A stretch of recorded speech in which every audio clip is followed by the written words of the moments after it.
ভালো লাগে না মীরা, জানো আব্বা আম্মার কথা খুব মনে হয় সবসময়।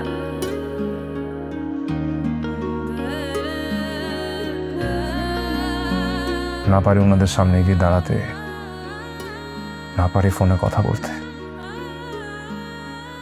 কোথায় আছে, কেমন আছে কিচ্ছু জানি না। প্রত্যেকটা মুহূর্ত ওনাদের কথা আমার খুব মনে পড়ে, যে আমি ওনাদের এত কেয়ার করতাম, আজকে আমি সেটা চেয়েও পাচ্ছি না। মানে আমি কোন মুখে করবো এসব? লাইফটা আমার ভালো লাগে না। আমি দোয়া করি ওনারা যেখানেই আছেন আল্লাহ যেন ওনাদেরকে সুস্থ রাখে। এটা আমাদেরই গল্প, এটা আমাদেরই, মেরিন আমাকে সবসময় একটা কথা বলতো, এটা আমাদেরই গল্প, এটা আমাদেরই গল্প। ফাহাদ, একটা কথা মনে রেখো, জীবনে না কোনোদিন লোভ করবা না। লোভ? হুম।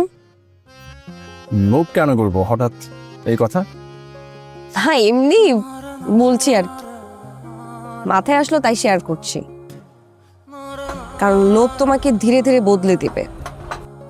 বদলে দিবে মানে? লোভ তোমাকে দুর্বল করে ফেলবে।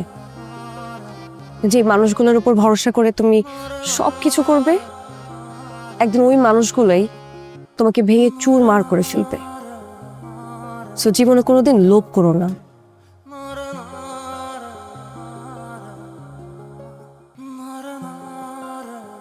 তুমি কি ভয় পাও যে আমি বদলে যাব, হারিয়ে যাব?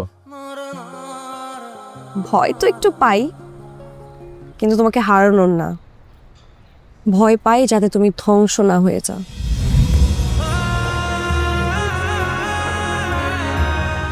এই লোভটাই আমাকে ধ্বংস করে দিয়েছে। যতদিন পর্যন্ত আমি আমার আব্বা আম্মাকে তাদের বাড়ি ফেরত দিতে পারছি না, ততদিন পর্যন্ত ওনাদের সামনে যাওয়ার কোনো সুযোগ নেই আমার।